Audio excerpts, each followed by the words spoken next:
Hello everyone, welcome to Talking Reds. We are live for our pre-match chat.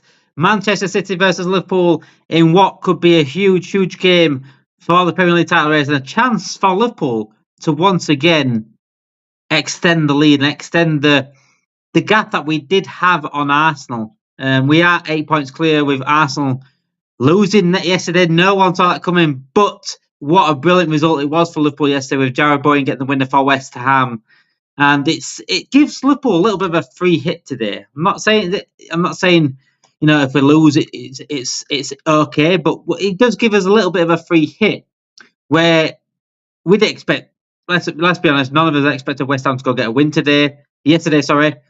So that would have been, if Arsenal were to win that, there'd been 5 points behind Liverpool.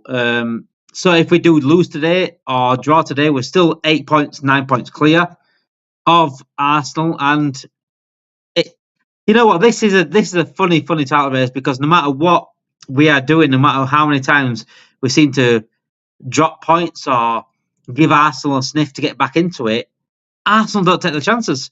They don't take that chance, and that's why I think it's different between Arsenal and City chasing us. And it's funny enough how it all works out, because we saw Arsenal fans a few months ago saying, "I'm so happy that we're chasing Liverpool down," when really the reality is that it's so much easier that Arsenal chase us instead of City, because they do not take advantage of us dropping points at all.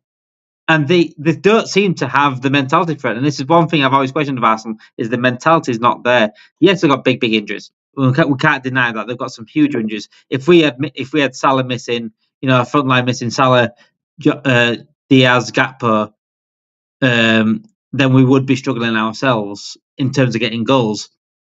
But one thing is, with Liverpool and Arsenal this season, the big difference is mentality. And the fact that no matter what's come at Liverpool, we've been backs against the walls. We've had 10 men. We've had this against us. We've been down in games. But we've always come back and make sure we've got a result, make sure we've got a win no matter what happens. And that's the biggest difference. That's the reason why Liverpool are top, 8 points clear of Arsenal, and Arsenal in second, because of that mentality for me. And the fact that our players have been there and done that. And I think the class that we have in terms of like Mohamed Salah to turn the game around, or Van Dijk, for example, to keep us going, is also, I think, a big massive difference between us and Arsenal. It's still title race, guys. This isn't over yet. This is not over yet by any means, by absolutely any means. And it would be interesting to see what Arsenal do midweek. I think they got Forest midweek, I want to say. Yeah, it would be interesting to see how they bounce back from that. Forest are currently getting battered by Newcastle.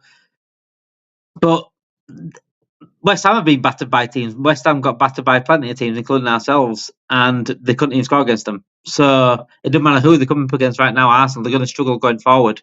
They're always going to keep teams low scoring or not scoring at all. But attacking-wise, they're not scoring goals. Yeah, defence wins the titles, but you've got to score goals to make sure you win games. And right now, they're not looking like they're scoring enough to really pressure us. And I think today's game is much more dangerous for City, because we're coming to this race. We're coming to this with no pressure on us. It's basically like a free hit. It's a game that we didn't expect. We didn't expect West Ham to get a win against Arsenal yesterday, so the points difference is pretty much still the same. A draw today puts us 9 points clear. How big of a win is that for Liverpool in terms of West Ham beating Arsenal yesterday? I think it's a massive 3 points. I think regardless of what happened yesterday, obviously it helps that Arsenal lost, but I think we know that our job's still the same. We need to win, because we dropped points against Villa during the week. And it's funny, because I didn't really see that result coming yesterday. I didn't think Arsenal were going to steamroll West Ham. I just thought they'll find a way to win, because they were at home. So I didn't really. But when I was speaking to my dad, he said, "Don't rule out West Ham. They did beat them last season, and then it turned out that Arsenal were kind of struggling." So yeah, I think today's game's massive. I think it's also massive psychologically, because we haven't beat City since 2015, I think, in the league at the which is a long time. Minus the Champions League. In the league, we haven't beat them. So that's one of them stadiums similar to Everton and United, where Liverpool tend to play the occasion a lot of times. So I think it's a big game. I think I wouldn't say the title race will be over if we win, but I think if we win this game and we win Newcastle and Arsenal were to drop points during the week, then I would say more or less it's pretty much done. But I think psychologically it would be a massive win for us, and then to put it to 11 points, even though Arsenal have a game in hand, they have to play that game in hand. I think if we win today, I think we've got one hand on the title, if I'm honest. Yeah, more or less. Yeah. I think, well, it puts us, 11 points clear. Obviously, they've got a game in hand, but it puts us 11 points clear. Patricia's joining as well. 1 second, get Patricia in. Welcome, Patricia. Welcome everyone that is joining us as well. Make sure you get your comments in as well. What's your team on? Your thought on the lineup, thought on the positions, thought on Arsenal's result yesterday as well. Huge result for Liverpool. Basically got a little bit of a free hit today in terms of Man City. But I think what we need to do today, result speaks for itself, but I think performance needs to improve just in terms of keep getting the momentum shift on us, because we're poor against Plymouth, poor against Everton, poor against Wolves. Even though we got the win against Wolves, it's still poor performance, and not really great against Villa. I think we deserve probably the win in terms of the chances that we create, but we weren't amazing. We need to get that performance back, so therefore we can continue with that performance. Because if we keep performing like we have been doing in recent games, Patricia, we could find ourselves still dropping key points, no matter what Arsenal are doing, and still giving chances to Arsenal to come back into it. Yeah, no, this will be a really tough game. I think yesterday has given us an opportunity to sort of have a different sort of mentality in our heads. Can you hear me all right, by the way? Yeah, all good. Perfect. Yeah, so I think had Arsenal won yesterday, I think it would have put a lot of pressure on the players today to have to, obviously we want the win regardless, but I think this eases the pressure on them. I think this allows them to have a little breathing room, allows them to play and think properly before they make a decision. Whereas had Arsenal won, they might have made hash decisions and just gone played the ball quickly and not actually thought about what they're doing. So I think this will be a good opportunity for us to show what we're about. And then obviously City are coming off the loss from Madrid. I think that'll affect them and be in their heads mentally as well. So yeah, I think I'm kind of favoured for us to do well today, although it will be really a tough game. Going into today, though, being 8 points clear rather than 5 points clear is a massive difference. I mean, if Arsenal won yesterday, waking up this morning, I think I'd be nervous. But I'm quite relaxed. It's madness that I'm going into a game like this against Man City in an actual title race, and I'm relaxed. But that's because of Arsenal losing yesterday. I think it's just changed my mindset on today. I was expecting to be 5 points clear, and yeah, we've got a bit of a tough game on his hands today, but dropping points today, I think everyone will take a draw right now. Bite your hand off a draw. 9 points clear, perfect. Well, perfect would be 11 points clear, but 9 points clear is incredible to go into the last stage of the season. But even a loss, depending on context, could be like it's not the end of the world, but we don't want to lose because that we need to keep that again. We need to keep that mindset. We need to get momentum. Big tough game today. I think Man City, they lost to Real Madrid, but I think they have turned the corner slightly, especially in the league. I think the signings have done brilliantly. By the way, they had to attack the transfer window. They did attack the transfer window, and it has paid dividends. And that's what you do when you need to do it. That's what they've done. And people question, well, why have you spending that? Because they had to do it. Look how they were playing. They had no choice. Mamouche has been brilliant. That centre back has been fantastic, I think, since joining. Nico Gonzalez has shown bits as well. I think they've got some brilliant teams. So I will go for the teams. Obviously, they are out, and Diaz is back up front again. No Cody Gakpo in the starting 11, but he is in the squad. Still Curtis Jones on the left wing, which he did against Aston Villa. But again, no Núñez up front again. Reece, and he's gone with Diaz as the striker again. It just shows you what he thinks of Núñez. It really does. So it is McAllister, Gravenberch, Szoboszlai, Salah, and Curtis Jones, Robertson, Van Dijk, Konate, and Trent. Pretty much the 11 probably predicted by Curtis Jones, hoping that Cody Gakpo was back, but he's not. But a good enough team, though, isn't it? Good enough team, but I think it also shows you that he doesn't trust Jota, because for me, Jota could have started. So I think he rates Jota, but I think, like I have said, that people might be in for a surprise in the summer. It's either if he does stay, he'll be a squad player, or they might move him on because he's very injury prone. I think the last couple games hasn't really helped him much with some of the chances he's been missing. Obviously, when he died for the penalty, when he should have scored and whatnot. So I think he's frustrated with both. But obviously it's on a much greater scale of Nunes, because obviously you've heard his comments about Nunes, even though he didn't mention his actual name after the game. We kind of knew who he was talking about. But yeah, it doesn't surprise me Diaz is starting up front. I'm assuming Gakpo's not fully fit, but if he's on the bench, I don't get why he can't start. I know Jones played on the left and he done all right there. For me, I would have liked to see maybe Szoboszlai there on the left and then Jones through it, because then that way we could kind of get to see maybe Szoboszlai without defensive responsibility. He can just have attacking responsibility. So then that way there's no excuse of, oh, he's got to do the defensive responsibility as well as the attacking responsibility. And because I think he's played on the left before for Hungary, or I'm sure he's played on the left. Maybe he played quite regular on the left for Hungary, actually. Yeah, so I know Jones can play there, but I would have liked to see Szoboszlai there. So we'll see. Good enough team to win. I just hope the players are not too tired. I'm kind of worried about Gravenberch and McAllister because they do look tired. They've looked absolutely knackered. They look knackered. Yeah. And especially depends how this game is. If Liverpool kind of take their chances and what City turn up, because I do expect City to try and give everything, even though they're not challenging for the league. I still see it as the history of Liverpool and Man City. I don't see Guardiola just coming there just thinking, yeah, we're not going to try and go. He'll want to put a dent in our title chances. They've got their own aspirations in terms of top four.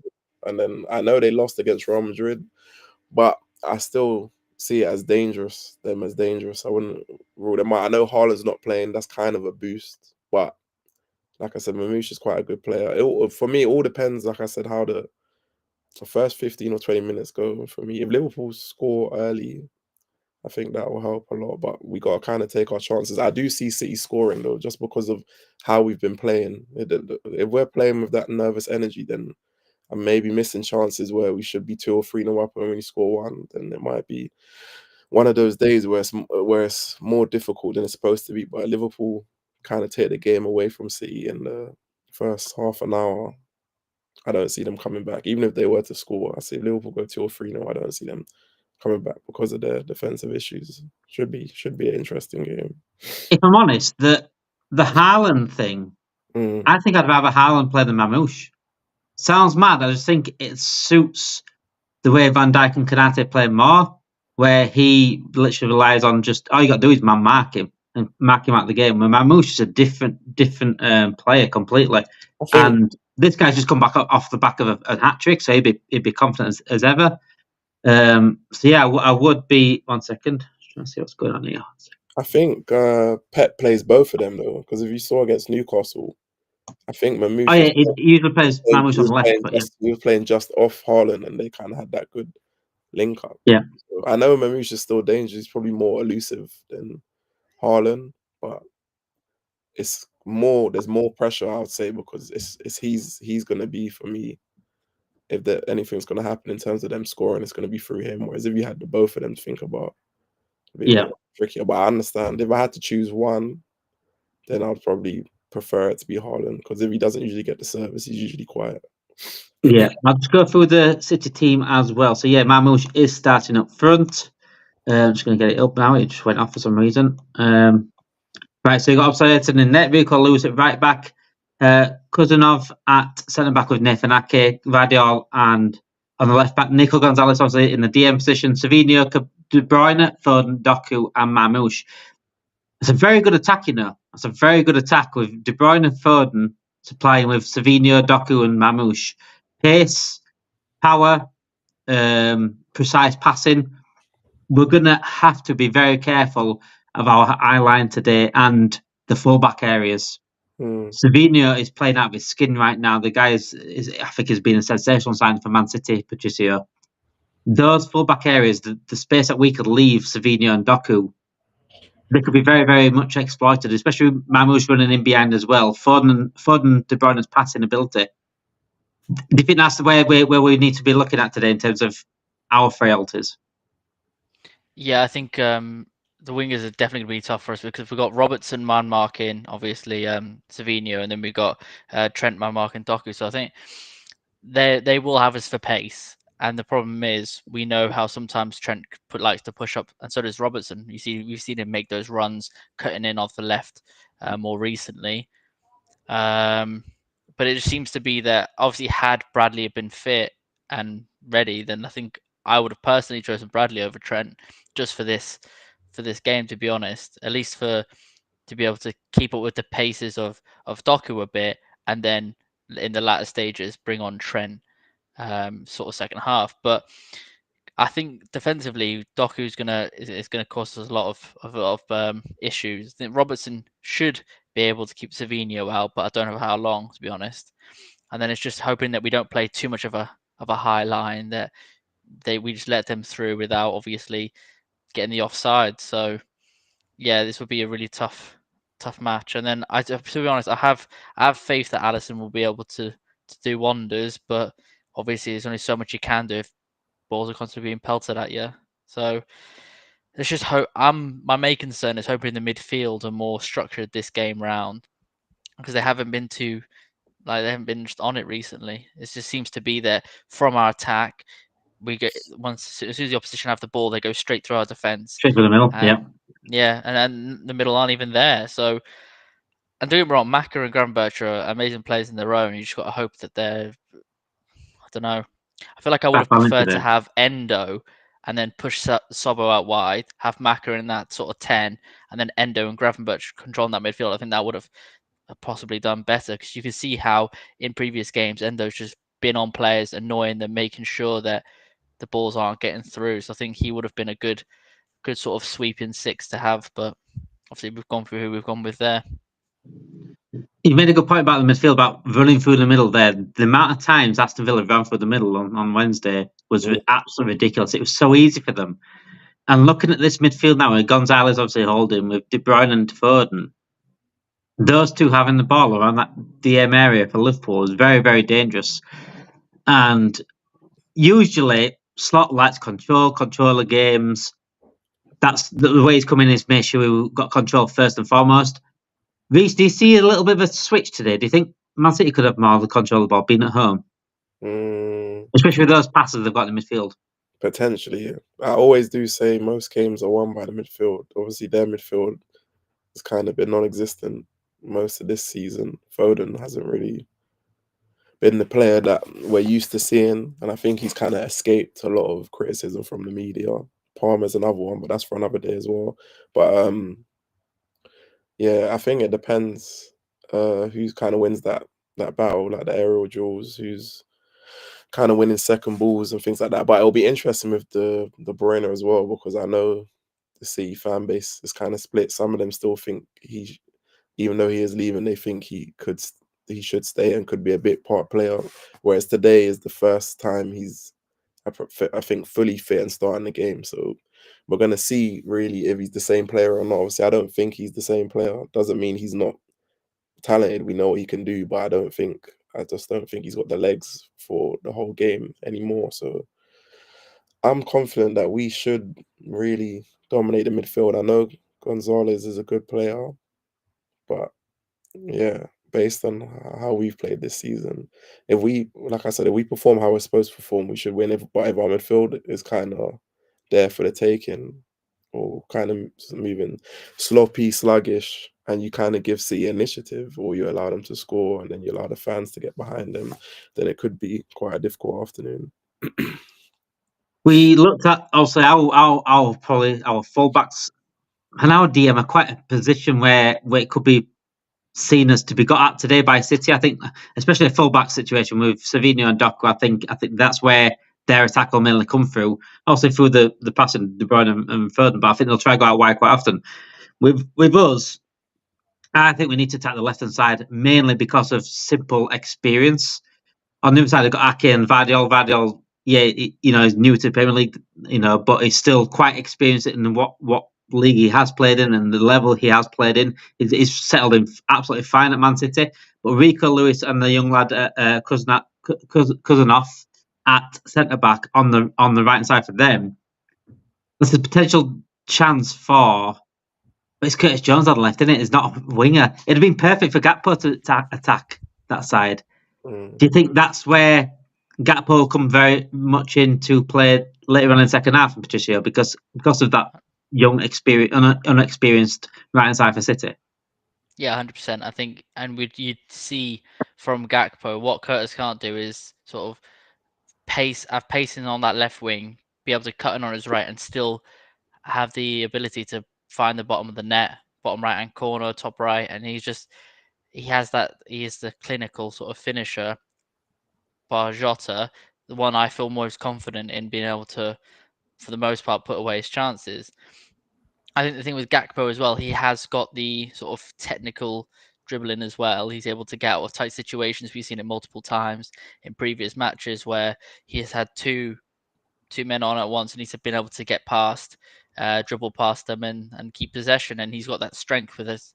Whereas Jones isn't as physically adept or adept, and not as pacey. So I think we're going to struggle with Jones on the wing. I agree with Reece, and I'm not sure if you said it as well, Damon, but I agree that Szoboszlai should have gone out on the wing, and I think Curtis should have been in that or 10 or 6 position, possibly even the 6, to receive the ball deeper, have that time on the ball. So I think it's a bit odd, and I'm not sure if Jones will work out on the left today, but hopefully he can. If not, we'll see some changes, hopefully. It'd be an interesting one. I mean, looking at the benches, looking at our bench, potentially what Harvey can change a game, Gakpo, Jota. They're the 3, maybe Chiesa, depending on how Chiesa is. They're the 4 you're looking at to change the game. They've pretty much got Grealish on his day can change the game. He's not the Grealish from Villa, but you don't lose talent overnight. He's still a decent player. Bernardo Silva obviously on the bench for them. We've got, I think, more game changers. But they've got maybe an overall stronger bench. They've got Diaz on the bench as a backup for centre back, Kovacic, Gundogan, and Matis Nunes for midfield. And Jason McAtee has done all right this season when he has played, so he's a good striker to have on the bench. Do you think it'll be relied on the bench a little bit, Reece? Though. Do you mean do you think we'll rely on the bench, or do you think City? Just the game itself. Do you think it'll need the bench players to change it? I still think we will because players like Gravenberch, McAllister, ideally I don't want them playing the whole game.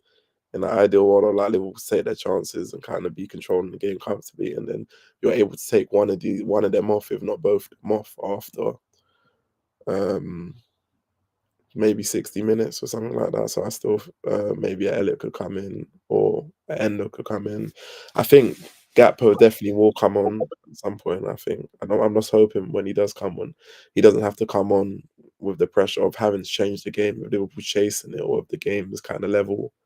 And I'm kind of relieved that Grealish is not starting. I know people are kind of mixed with their feelings when it comes to he's maybe not the same as Aston Villa, but I just think he was never going to be the same because of how Pep was going to use him. He doesn't really use him the same way, but I do think part of why they've struggled as well is because they haven't used Grealish as much. Whereas I think if he's kind of starting, he's somebody who can kind of draw 2 or 3 players around him when he gets the ball.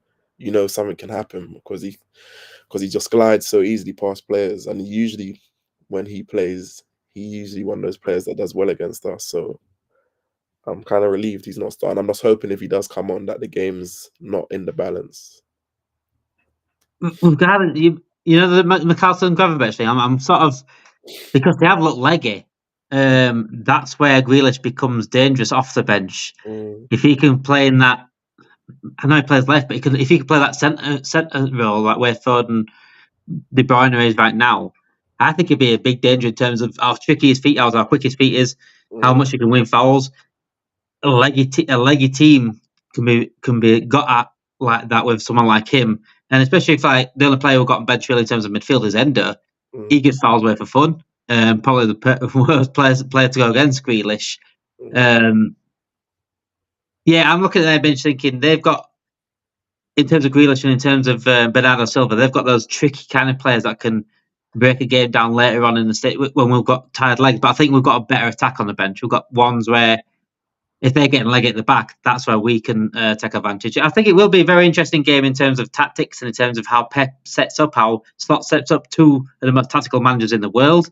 And again, subs always a big influence in games like this. And I think depending on the time of the subs and who is subbed, I think could have a big impact on the result. Hi, Sean. Welcome back to Talk Reds. Let me know, Sean, your predictions in the chat as well. Let me know your predictions. Let me know your thoughts on Arsenal game yesterday as well. No one expected Arsenal drop points yesterday. I had Reese on earlier on, halftime hooks on Friday. He was very confident about Arsenal winning. In fact, he said, because it was his birthday yesterday, he said it pretty much signed and sealed delivered the 3 points yesterday, but they didn't show up. And yeah, it is what it is.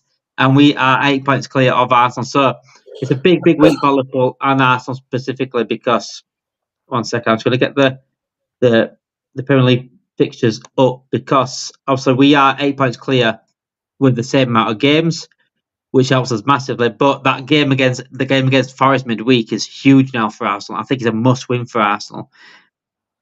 Forest did score 3 today against Newcastle. They lost 4-3 to Newcastle, so they did get a little bit of a comeback, but conceding 4 is a big opportunity for someone like Arsenal to pounce upon. If they can go to Forest and win, depending on what you do today, I think that does put them back into the title race.